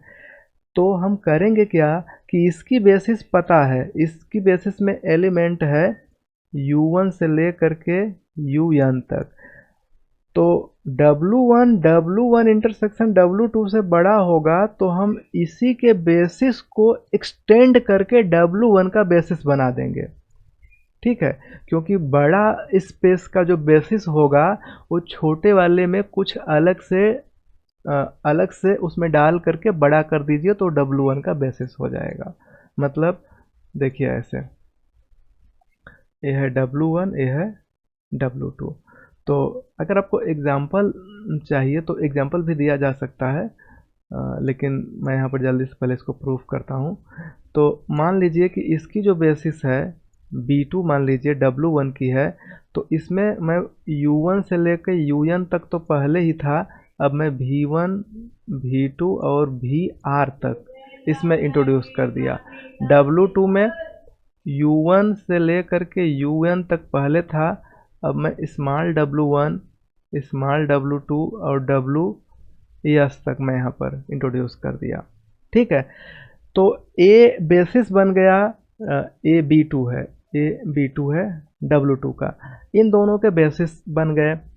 तो अब मैं एक नया बेसिस बना रहा हूँ B3, ये मैं डिफाइन कर रहा हूँ जो इस टाइप से है कि इन तीनों को इसमें इंट्रोड्यूस कर दीजिए, यानी कि U1 V1 और मतलब ऐसे ध्यान दीजिए, UI रहेगा इसमें, VI भी रहेगा और WI भी रहेगा, तीनों के तीनों रहेंगे। मतलब I का संख्या ज़्यादा है, ठीक है। अगर इसको और अच्छे से लिखना रहे तो मैं इसको ऐसे लिखना चाहूँगा कि U1 से लेके UN तक, V1 से लेके VR तक, W1 से लेके WS तक, इस प्रकार से। और मैं क्लेम करूँगा कि यही जो B3 है, यही इसकी बेसिस है, इसका B3 is basis for W1 plus W2, ठीक है। तो देखिए W1 प्लस W2 का बेसिस अगर B3 को क्लेम करना है तो B3 में दो प्रॉपर्टी आपको देखनी होगी। पहला कि ये Li हो जाए, दूसरा कि इसके रिप्रेजेंटेशन मतलब इसी के हेल्प से W1 प्लस W2 का कोई भी एलिमेंट बन जाए। तो ज़रा ध्यान दीजिए कि अगर मैं एक एलिमेंट X ले लेता हूँ W1 प्लस W2 का, तो वो कैसा होगा। तो W1 plus W2 alpha plus beta type से बनता है, और अल्फ़ा आता है W1 से और बीटा आता है W2 से। तो अल्फ़ा अगर W1 में होगा तो B2 वाले बेसिस से जनरेट होगा, तो अल्फ़ा का वैल्यू हो जाएगा, ऐसे कह सकते हैं कि AI UI समेसन और प्लस BI और VI यहाँ पर समेसन, ठीक है। इसे हम अल्फ़ा कहेंगे। और जो बीटा होगा वो इस टाइप से होगा कि समेसन, ये देखिए UI है ना, तो इसको मान लीजिए कि समेसन RI और UI है, और फिर प्लस समेसन WI है, तो मान लीजिए मैं PI ले ले रहा हूँ, WI ले ले रहा हूँ। और अल्फ़ा प्लस जब बीटा को ऐड करेंगे तो इन दोनों को ऐड करेंगे तो देखिए summation A I plus are आई के साथ यू आई आ रहा है, समेसन बी आई के साथ वी आई आ रहा है, और समेसन यहाँ पर पी आई के साथ डब्ल्यू आई आ रहा है। तो आप ये जो अल्फ़ा प्लस बीटा ऐड किए हैं ये एक्स के बराबर है, यहाँ पर लिखा है, सॉरी। तो हम कहेंगे कि चूंकि x W1 प्लस W2 में है तो और W1 W2 कैसा होता है, ये alpha plus beta alpha W1 से आता है, बीटा W2 से आता है। तो हम कहेंगे कि हम x ऐसा बना सकते हैं अल्फ़ा प्लस बीटा के फॉर्म में जहाँ की अल्फ़ा W1 से आए और बीटा W2 से आए। तो इस तरीके से अल्फ़ा को रिप्रेजेंट किया गया B1 B2 के बेसिस से, और बीटा को रिप्रेजेंट किया गया जो बीटा है B2 की बेसिस से, जिसमें U और W यूज हुए हैं, फिर दोनों को जोड़ दिया गया तो इसके एडिशन में आपको 3 वेक्टर यहाँ पर दिखाई दे रहे हैं, UI VI WI। इसका मतलब यह है कि x जो आपने चूज किया था W1 प्लस W2 का, वो यहाँ पर देखिए UI, यहाँ पर VI और यहाँ WI, इन तीनों के लीनियर कॉम्बिनेशन से बन जा रहा है। इसका मतलब है कि लीनियर स्पान करेंगे B3 का तो पूरा का पूरा W1 प्लस W2 बन जाएगा। तो B3 को बेसिस बनाने के लिए जो 2 कंडीशन चाहिए, LI और लीनियर स्पान ऑफ B3 बराबर W1 W2, तो W1 W2 तो ये क्लियर है कि बेसिस यहाँ से सॉरी स्पैन तो कर जा रहा है। अब हमें दिखा देना है LI। अच्छा, यहाँ तक चीज़ें समझ में आ रही कि नहीं आ रही हैं? थोड़ी बड़ी है, क्या हुआ, कुछ प्रॉब्लम है, ज़्यादा प्रॉब्लम लग रहा है? सर ये जो बीटा की वैल्यू लिखे हैं सर वो क्लियर नहीं है। अच्छा, एक चीज बताइए, बीटा कहाँ से आ रहा है? W2 से आ रहा है? या सर बीटा W2 से आ रहा है। तो बीटा अगर W2 से आ रहा है तो W2 की बेसिस कौन सी है? देखिए यहाँ पर B2, sir U1 dot dot UN। हाँ, और W2 WS, ठीक है। तो मतलब कि UI और WI के लीनियर कॉम्बिनेशन से बन जाएगा। तो इसीलिए मैं यहाँ जो बीटा को रिप्रेजेंट किया हूँ UI और WI के लीनियर कॉम्बिनेशन से, यहाँ देखिए दिखा रहा हूँ। समझ में आ रहा है? या सर अभी को क्लियर है सर। ठीक है। और जो अल्फा है, अल्फा किसका है? अल्फा W1 का है। तो यहाँ पर देखिए W1 का बेसिस कौन सा है? यहाँ पर W1 का बेसिस दिख रहा है, W1 का बेसिस यहाँ पर है B2। तो ये UI और VI के लीनियर कॉम्बिनेशन से यहाँ पर बन रहा है, UI और VI के लीनियर कॉम्बिनेशन से यहाँ पर क्लियर हो रहा है। ठीक है। तो इस तरीके से अल्फा प्लस बीटा को ऐड कर देंगे जो x के इक्वल है। तो इसमें यहाँ देखिए U और U तो दोनों ऐड हो जाएंगे, U, और यहाँ V दिख रहा है तो V हो जाएगा, और यहाँ W दिख रहा है तो WI हो जाएगा। इसका मतलब ये हुआ कि x जो W1 प्लस W2 का एलिमेंट था वो यहाँ जो B3 वाली जो बेसिस में, मतलब अभी बेसिस नहीं है लेकिन मैं क्लेम करना चाह रहा हूँ, मतलब दावा करना चाह रहा हूँ कि B3 बेसिस बन जाए। तो इस केस के लिए U और V और W जितने हैं सबको इसमें डाल दिया हूँ, और ये दिखा दिया कि स्पैन कर गया। मतलब W1 प्लस W2 का कोई भी एलिमेंट इन तीनों के लीनियर कॉम्बिनेशन से जनरेट हो जा रहा है। तो स्पैन वाला तो केस क्लियर है। यहाँ तक किसी को डाउट है? ठीक है। अब आपको दिखाना है LI, ठीक है, कि ये LI कैसे हो जाए। जैसे ही LI होगा, ठीक है, ध्यान दीजिएगा, जैसे ये LI हो जाएगा तो कन्फर्म हो जाएगा कि हमारा जो डायमेंशन मतलब W1 प्लस W2 का बेसिस है वो B3 हो जाएगा। तो B3 जब हो जाएगा तब ये तीनों बराबर कैसे हो जाएंगे? तो यहीं पर देख लीजिए, ये यहीं पर देखिए कैसे बराबर हो रहे हैं, ध्यान से देखिए। W1 का वैल्यू क्या है? W1 में कितने एलिमेंट हैं W1 के डायमेंशन में? तो W1 के डायमेंशन का मतलब कि B2 में कितने एलिमेंट हैं, यही इसकी बेसिस है। तो N प्लस R, ठीक है, यहाँ पर होगा N प्लस R। और दूसरे में W2 में क्या है? W2 की बेसिस B2 है, तो इसमें क्या है? N प्लस S, ठीक है। और माइनस इंटरसेक्शन में कितने एलिमेंट हैं? इंटरसेक्शन में पहले से बताया गया है कि यहाँ पर N एलिमेंट है, तो N, ठीक है। और इधर W1 प्लस W2 में अगर ये बेसिस मैं सिद्ध कर ही दूंगा चाहे जैसे, ठीक है। तो इसमें B3 में कितने एलिमेंट होंगे, N plus r plus s, तो N plus r plus s. अब दोनों पक्ष देखिए क्या बराबर हो रहे हैं, देखिए n से यहाँ पर n कट जाएगा तो n plus r plus s बन जाएगा, इधर भी n plus r plus s बच जाएगा। तो दोनों साइड डायमेंशन के सेंस में बराबर हुए कि नहीं हुए, ठीक है। ये डायमेंशन के सेंस में बराबर हो गया। बस एक चीज़ बाकी है मुझे दिखाना कि मैं B3 सेट को Li दिखा दूँ, ठीक है। तो चलिए इसको मैं दिखाता हूँ, B3 को Li, ठीक है। देखिए बहुत इंटरेस्टिंग है B3 को Li दिखाना, इसमें एक ट्रिक है, तो उस ट्रिक के बेस पर हम इसको दिखाते हैं। और जो जैसे कि BSc के बच्चे हैं तो वो कंफ्यूज नहीं होंगे, वो पढ़ लेंगे जा करके, और उनको अभी अगले सेमेस्टर में तो पढ़ना ही पड़ेगा, अभी पढ़ लेंगे तो कोई दिक्कत नहीं है, पढ़िएगा, क्योंकि एक बार में चीज़ें क्लियर नहीं होती हैं तो बार बार पढ़ेंगे तो क्लियर हो जाएगा। तो यहाँ पर जो B3 है, अच्छा Li दिखाने के लिए करते क्या है, वही पुराना वाला फार्मूला कि let summation AiUi plus summation BiVi plus summation CiWi बराबर 0। अब I अंडरस्टूड है कि ए पहला वाला I 1 से लेके n तक जा रहा है, दूसरा वाला 1 से लेके r तक जा रहा है, तीसरा वाला 1 से s तक जा रहा है, उसको मैं यहाँ मेंशन नहीं कर रहा हूँ, ठीक है। ये कह रहा हूँ कि इतना आपको लेट करके चलना है। अब हमारा टारगेट है कि सारे स्केलर को दिखा दें कि 0, तो ये Li हो जाएगा।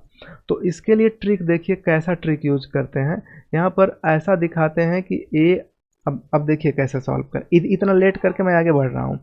AiUi इक्वल टू माइनस उस साइड ले जाइए तो हो जाएगा BiVi और प्लस समेसन यहाँ से हो जाएगा Ci और Wi।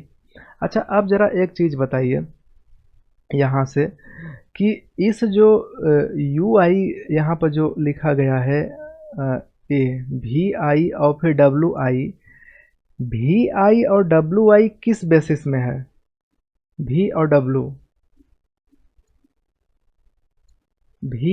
W किस बेसिस में है, ऊपर से भी देख सकते हैं, इतना तो ख्याल होना चाहिए ना।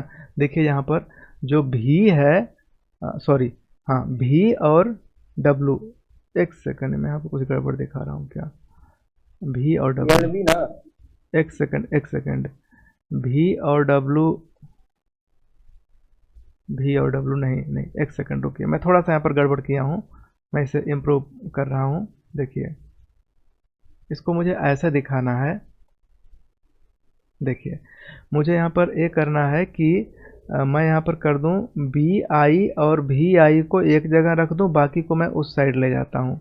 तो समेसन AI और UI plus summation VI CI और WI, इस तरीके से मैं लिख सकता हूँ। तो UI यहाँ पर नोटिस करिएगा कि UI और WI ये किस बेसिस में है, B2 में है। UI और WI कहाँ पर हैं, B2 में है। तो ये जो दिख रहा है इतना बड़ा, ये किसका मेंबर होगा, ये W2 का मेंबर होगा, LB2, हाँ ठीक है, LB2। और LB2 किसका स्पाइनिंग सेट है, W2 का। थोड़ा सा देखिए यहाँ पर क्या है, W2 का है, तो W2 का है तो ये होगा कहाँ, ये W2 में होगा। अच्छा और देखिए यहाँ पर मैं बता रहा हूँ ठीक कि हमें देखिए हमें अगर Li इस B3 को Li दिखाना था, तो Li दिखाने के लिए मैं UI में AiUi कर दिया, फिर BiVi कर दिया और CiWi बराबर 0 लेट कर लिया। अब हमारा उद्देश्य है कि हम दिखा दें कि सारे के सारे यूज्ड स्केलर 0 हैं, बस Li हो जाएगा। उसके लिए एक ट्रिक यूज किया जा रहा है जो कि किताब पढ़ने से ही मुझे मिला है, कोई भी किताब पढ़ेंगे मोस्टली यही ट्रिक यूज किया जाता है। इसमें बताया जा रहा है कि BiVi को इसी साइड रखे रहिए और फिर जो बाकी जो UI WI हैं उसको उस साइड लेते चले जाइए।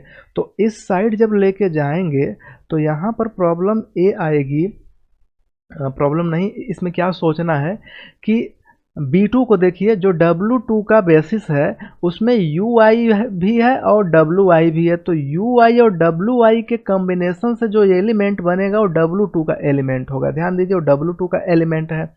और VI का जो कॉम्बिनेशन बना, VI है कहाँ, W1 में है, देखिए VI है, तो जो VI बनेगा एक इसका बनेगा, W1 का बनेगा। इतना बात समझ में आ रही है? Yes sir. ठीक है। ठीक है। तो जब AW, जैसे कि ए W1 में है, ये पहला वाला इधर वाला W1 में है, इसके बाद वाला ये W2 में है, तो कन्फर्म है कि, और ये दोनों बराबर हैं, ध्यान दीजिए, एक W1 में है दूसरा W2 में है, दोनों बराबर हैं, तो क्या मैं ये कह सकता हूँ कि ये जो एलिमेंट हैं ये दोनों बराबर हैं और एक W1 में है एक W2 में है, तो मैं कह सकता हूँ कि समेसन BI VI किस में होगा, W1 इंटरसेक्शन W2 में होगा, एंड A भी W2 में होगा, जो माइनस आप समेसन AI और UI के साथ समेसन CI और WI जो मैं लिख रहा हूँ, A भी W1 इंटरसेक्शन W2 में होगा। ये बात डाइजेस्ट हो रही है? Yes sir. ठीक है, क्योंकि ये W1 में W2 में दोनों बराबर हैं। देखिए, अगर मैं कहूँ कि जैसे कि दो ऐसे सेट हैं, एक W1 और एक W2, और एक W1 में है और एक W2 में है और दोनों बराबर हैं, तो बराबर ये दूर दूर रहेंगे तो नहीं हो पाएंगे, इन्हें अंदर आना पड़ेगा तभी।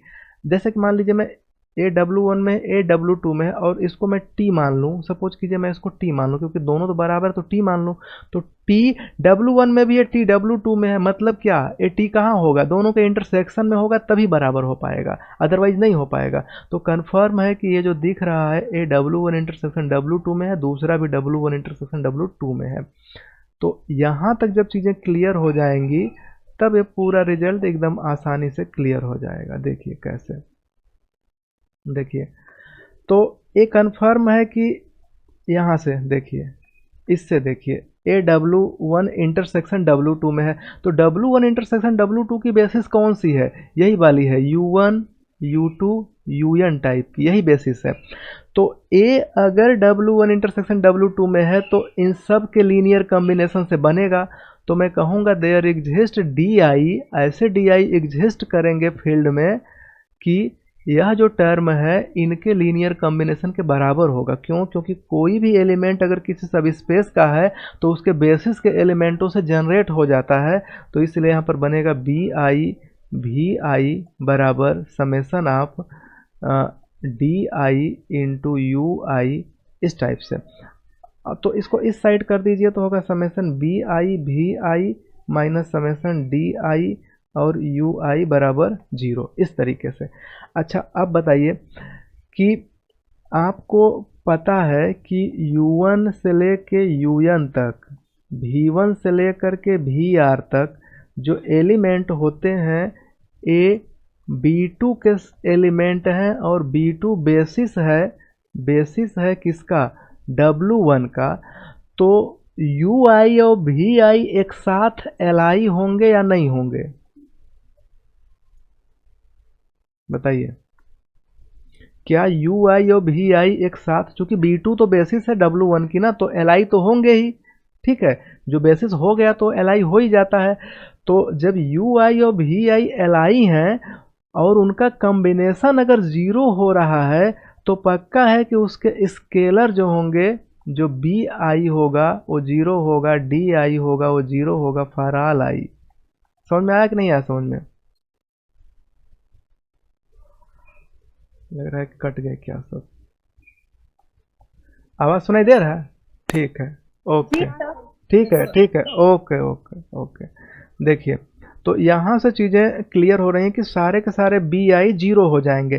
तो जब सारे के सारे BI 0 हो जाएंगे तो यहाँ पर देखिए ऊपर ये जो बड़ी सी लाइन जो लिखे हैं, ये जो मैं रेड में कलर कर रहा हूँ, कि जब यहाँ पर आप सारे BI को 0 दिखा दिए तो इस साइड का ये टर्म पूरा का पूरा 0 हो जाएगा। तो इधर जो लिखा है समेसन UI AIUI और समेसन CIWI, ये किसके बराबर हो गया, ये 0 के बराबर हो गया। तो आपको पता है कि you I W I basis जो बेसिस है बी टू बेसिस है, सॉरी B3 बेसिस, हाँ B2 ही, B2 बेसिस है, B2 या कौन सा मैंने ऊपर लिया हुआ है, एक सेकेंड, ये तो कुछ आगे हो गया, यहाँ पर B2 है, एक सेकंड, मैं यहाँ पर B2 दो बार लिख दिया हूँ जो कि कंफ्यूज कर रहा है, इसको B स्टार मान लीजिए, ठीक है। इसको दूसरे वाले को आपको पहले ही बोलना चाहिए था, सारी चीज़ें एक साथ गड़बड़ हो जाती हैं। B2 जब मैं लिखा तो इसको B2 लिखा तो यहाँ पर गड़बड़ हो गया, कोई बात नहीं, बस नोटेशन में गड़बड़ी है, तो इसको B2 स्टार मान लीजिए, ठीक है। तो ये B2 स्टार है, तो B2 स्टार का U और W बेसिस बना रहा है, तो बेसिस बना रहा है, तो अगर संयोग से भी लीनियर कॉम्बिनेशन 0 हो जाएगा तो बाकी स्केलर को 0 होना पड़ेगा, क्योंकि जब ये बेसिस में है तो ये LI होंगे, यानी कि एक साथ U और W LI होंगे। तो इसका हम यूज करेंगे कि यहाँ पर जब आप देख रहे हैं कि UI और WI एक साथ यहाँ पर 0 हो रहे हैं, तो और UI WI बेसिस में है, B2 स्टार वाले बेसिस में है, और इसकी वजह से जितने भी UI हैं और WI हैं ये सब LI हैं। तो LI हैं तो उनका लीनियर कॉम्बिनेशन अगर 0 किसी तरीके से सेट हो रहा है तो कन्फर्म है कि यहाँ से एक कंक्लूजन निकलेगा जो बताएगा कि सारे के सारे स्केलर AI भी 0 हो जाएंगे और CI भी 0 हो जाएंगे, फॉर आई। तो इस तरीके से मैंने यहाँ पर दिखा दिया कि सारे BI 0 हैं और सारे AI और CI 0 हैं, इसलिए फाइनली यहाँ जो लेट करके चला गया था, ठीक है, यहाँ पर जो लेट करके मैंने स्टार्ट किया था, यहाँ से कंक्लूजन निकल गया कि सारे AI 0, BI 0 और फिर CI 0, तो इसलिए ये क्या हो गया, LI हो गया। तो इसलिए ये चीज़ क्लियर हो गया कि जो B3 बन रहा था, जिसमें कि नंबर ऑफ एलिमेंट U भी हैं, V भी हैं, W हैं, जिनमें इनकी संख्या N है, R है और S है, तो इसकी वजह से तीनों को जोड़ देंगे तो ये बेसिस डायमेंशन हो जाएगा किसका, W1 प्लस W2 का। तो इस तरीके से ये चीज़ यहाँ पर क्लियर हो गया। किसी को कुछ पूछना है तो पूछ ले, या क्लियर है? एक बार आप लोग अपने से पढ़ लीजिएगा, ठीक है, कोई कन्फ्यूजन होगा तो पूछ लीजिएगा, कल हम बता देंगे, मतलब कल अगर मैं लूँगा क्लास तो मैं बता दूंगा, नहीं तो दूसरे दिन जब भी क्लास लूँगा तो मैं बता दूंगा, ठीक है। तो इसमें कोई डाउट नहीं है ना यहाँ तक? No sir. ठीक है, गुड। अब चलते हैं क्वेश्चन पर, बस 5 मिनट समय और लूँगा, क्वेश्चन बता करके मैं क्लियर कर दूंगा। देखिए क्वेश्चन पर चलिए। अब देखिए क्वेश्चन में कहा जा रहा है, यहाँ पर देखिए इस क्वेश्चन में बताया जा रहा है कि ये है, ठीक, कि S और T दो सब स्पेस हैं R24 के, ठीक है, और इस प्रकार से हैं कि डायमेंशन ऑफ S बराबर 19, डायमेंशन ऑफ T बराबर 17 है। देन अच्छा, अब एक चीज़ ये बताइए तो कि अगर मैं पूछूं कि एक सब स्पेस का डायमेंशन 19 है, दूसरे का 17 है, तो इनका इंटरसेक्शन कितना हो सकता है? Yes intersection T, yes intersection T का मतलब कि ये कॉमन है ना। तो जैसे कि आप ऐसे सोचिए कि ये दोनों हैं, एक यस है और एक T है, और इसका 19 है, इसका 17 है, 17 और इसका 19, तो इनका कॉमन डायमेंशन कितना हो सकता है, अधिकतम बताइए। 17। हाँ 17, गुड।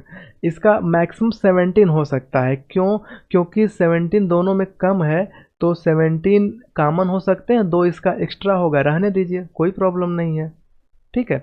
तो इस तरीके से जो S इंटरसेक्शन T का मैक्सिमम, ठीक है, मैक्सिमम होगा वो 17 होगा, ठीक है। तो यहाँ पर देखिए क्वेश्चन में जो दूसरा ऑप्शन है बी वाला, कह रहा है largest possible value of dimension of S intersection T is 18, जो कि गलत है। मैक्सिमम कितना हो सकता है? 17 हो सकता है। 18 कैसे होगा? 18 तो डायमेंशन ऑफ S में 19 है, तो 19 के अंदर 18 तो बैठ सकता है, लेकिन डायमेंशन ऑफ टी 17 है, तो इसके अंदर 18 डायमेंशन का कैसे बैठ सकता है? दोनों का इंटरसेक्शन अगर 18 आएगा जबकि 17, ये कैसे संभव है? तो इसलिए बी ऑप्शन तो गलत है। ये चीज़ समझ में आया? एक एक ऑप्शन को क्लियर करते हैं। Yes sir. ठीक है, तो बी जब क्लियर है तो फिर आगे बढ़िए। ठीक, अब देखिए बी को मैंने क्लियर कर दिया कि बी गलत है। अब जरा एक चीज़ बताइए यहाँ पर कि जब मैं फार्मूला को लिखूँगा ऐसे, dimension of S plus T equal to dimension of S plus dimension of T minus dimension of S intersection T, ऐसे जब मैं लिखूँगा तो देखिए देखिए दो चीज़ों को समझिए। जैसे कि यहाँ जो दिख रहा है, अगर आप अब यहाँ पर देखें तो ज़्यादा अच्छा क्लियर होगा। नेक्स्ट स्लाइड पर देखिए, dimension of S plus A dimension of है S plus T equal to dimension of plus dimension of T minus dimension of S intersection T. देखिए ए घट रहा है, इसको अगर आपको बड़ा करना है, ग्रेटर करना है ना, अगर इसको ग्रेटर करना है तो इसको लेस करना होगा, अगर इसको लेस करना है तो इसको ग्रेट करना होगा। ये कॉमन सेंस है जो कि मैथमेटिक्स में यूज किया जाता है कि अगर दो चीज़ें ऐड हो रही इन्वर्सली, हाँ इन्वर्सली, ठीक है, इस तरीके से। चूंकि ये घट रहा है तो इसको बढ़ा देंगे तो ज़्यादा घट जाएगा, तो ये कम हो जाएगा, ठीक है। इसी प्रकार से ये घट रहा है, इसको कम घटाएंगे तो ये ज़्यादा हो जाएगा, तो एक को ग्रेट होने पर दूसरा लेस होगा, और इस पहले को लेस करने पर या आपस में वाइस वर्सा भी ट्रू है, ठीक है, वाइस वर्सा। तो इसकी वजह से आप बता रहे हैं कि डायमेंशन ऑफ यस क्योंकि दिया है कि डायमेंशन ऑफ यस बराबर 19 और डायमेंशन ऑफ टी बराबर दिया है, ठीक, 17। तो dimension of S intersection T का जो मैक्सिमम वैल्यू आएगा वो 17 आ रहा है। तो जब हम यहाँ पर 17 मैक्सिमम भरेंगे, ठीक है, तो इसके चांसेस क्या होंगे? तो देखिए यहाँ पर जैसे जब इस पर हम 17 पुट करेंगे मैक्सिमम, तो ये 19 है प्लस ये 17, तो इसको 17 कर देंगे तो कट के 19 हो जाएगा। तो इसका जो डायमेंशन है यस टी का मिनिमम डायमेंशन कितना होगा? 19 होगा, ठीक है। तो इसके बेस पर जो हमारा ऑप्शन है, smallest possible value of dimension yes plus T is 19, तो ये चीज़ तो ट्रू है, ठीक है। अगर ये ऑप्शन सिंगल चॉइस में है तो यहीं पर छोड़ के आगे बढ़ जाइए, मोर देन वन में तो फिर बाकी सबको आपको देखना होगा। तो अब देखिए, अब कहा जा रहा है कि largest possible value of S intersection T क्या होगा, ठीक है। तो एक चीज़ यहाँ पर ज़रा ध्यान दीजिए। अब यहीं से दूसरा कंक्लूजन निकालना होगा कि dimension of S plus T equal to dimension of S plus dimension of T minus dimension of S intersection T दिया हुआ है। इसका मैंने लार्जेस्ट वैल्यू बताया था कि इसका जो लार्जेस्ट वैल्यू है, लार्जेस्ट वैल्यू वो 17 है, ठीक है। लेकिन मिनिमम वैल्यू कितना आप कर सकते हैं, उसके लिए आपको देखिए यहाँ पर एडजस्ट करना होगा। जैसे कि एक चीज़ बताइए कि dimension of S plus T का जो मिनिमम वैल्यू निकाले हैं, चूंकि ये लार्जेस्ट था 17 तो ये मिनिमम आ रहा था, वो आ रहा था 19। अब यस प्लस टी का मैक्सिमम कितना वैल्यू हो सकता है आप बताइए अपने से, चूंकि ये दोनों यस और टी आर 24 के अंदर हैं, तो मैक्सिमम अगर डायमेंशन होगा एस प्लस टी का, ठीक, तो 24 ही हो पाएगा, उससे ज़्यादा नहीं हो पाएगा। क्यों? क्योंकि दोनों को जोड़ के 24 से बड़ा थोड़ी ना हो पाएगा, अपने स्पेस से बड़ा कोई नहीं हो पाएगा, ठीक है। तो मैक्सिमम में 24 हो सकता है। तो इसके आधार पर फिर देखिए हम इसके इंटरसेक्शन को हम जज करने जा रहे हैं, जो इस तरीके से सोचेंगे कि जब हम इसको मैक्सिमम 24 रख देंगे और ये 19 है और ये 17 है, तो हम इसको क्या रखेंगे? Dimension of S intersection T. जब हम इसको मैक्स कर रहे हैं तो स्वाभाविक सी बात है कि ये मीन के पोजीशन में आएगा। तो कब आएगा देखिए, तो डायमेंशन को इस साइड करिए, तो dimension of S intersection T equal to 17 दूना 34, 2 36 माइनस 24, ये होगा 12। तो डायमेंशन इसका जो मिनिमम है, मिनिमम वैल्यू डायमेंशन का एस इंटरसेक्शन टी का 12 आ रहा है। ठीक, जब यस इंटरसेक्शन टी मिनिमम 12 आएगा तो इस केस में यहाँ पर देखिए, इस केस में जो कह रहे हैं पहला वाला smallest possible value of S intersection T is 2, ये भी गलत है। ठीक, ये भी क्या हो गया, गलत हो गया। 2 आप नहीं कर सकते। देखिए क्यों नहीं कर सकते, आप जरा सोचिए कि ऐसे दो ठो स्पेस हैं, कॉमन में 2 कर दिए, मिनिमम 2 कर देंगे तो ये बड़ा वाला जो टी है, सॉरी जो एस है वो 19 है तो 17 और 2 19 हो जाएगा, और जो टी वाला है वो 17 है तो ये 15 और 2 17 हो जाएगा। पूरा जोड़ दीजिए तो 15 दूना 30, 2 32, 2 34, 34 डायमेंशन का ए यूनियन हो जाएगा, जो कि R24 में नहीं रह पाएगा। ठीक है, इसलिए ये जो स्मॉलेस्ट का केस है ऐसे भी डिस्कार्ड कर सकते हैं। और जो यहाँ पर मैंने बताया कि जब आप यस टी को मैक्स रखेंगे तो dimension of S intersection T minimum होगा, तो इस केस में इसका मिनिमम वैल्यू 12 आ रहा है। ये बात समझ में आ रही है? नहीं? Yes sir. ठीक है, गुड। Yes sir. तो इतना चीज़ क्लियर हो गया। तो अब देखिए, अब कह रहा है कि largest possible value of values of dimension S plus T is. एक चीज़ बताइए, 22 लिखा है। अब स्वाभाविक सी बात है कि R24 में कोई रह रहा है तो उसका, और वो सब स्पेस है तो उसका मैक्सिमम कितना हो सकता है? 24 हो सकता है, 22 कहाँ से होगा? जैसे आप सपोज कीजिए कि आपके पास अगर कोई घर है उसमें 2 कमरे हैं तो भी गुजारा हो जाता है, 20 कमरे रहे ना तो भी सब फैला देंगे उसमें, मैक्सिमम में रहना आप चाहेंगे। आपको कोई इस टाइप का सिचुएशन नहीं है कि 20 ठो हैं तो 2 में रह लेते हैं, बाकी 18 को ऐसे ही छोड़ देते हैं। तो कोई भी जब मैक्सिमम रहना चाहता है तो अपने स्पेस के बराबर रहना चाहता है, तो यस प्लस टी का मैक्सिमम लार्जेस्ट पॉसिबल वैल्यू है वो 24 होना चाहिए, न कि 22 होना चाहिए, इसलिए ये गड़बड़ है। ठीक है, तो इस तरीके से मैंने जो डिस्कार्ड किया है, 3 को डिस्कार्ड किया और तीसरे को सी को पास किया है। तो उम्मीद है कि इस तरीके से क्वेश्चन मेरे हिसाब से सही है। जिन्होंने भेजा है वो कंफर्म करें कि इसका आंसर यही है या फिर दूसरा। ठीक है, ओके, ठीक है। तो आज के लिए फिर हम लोग बस इतना ही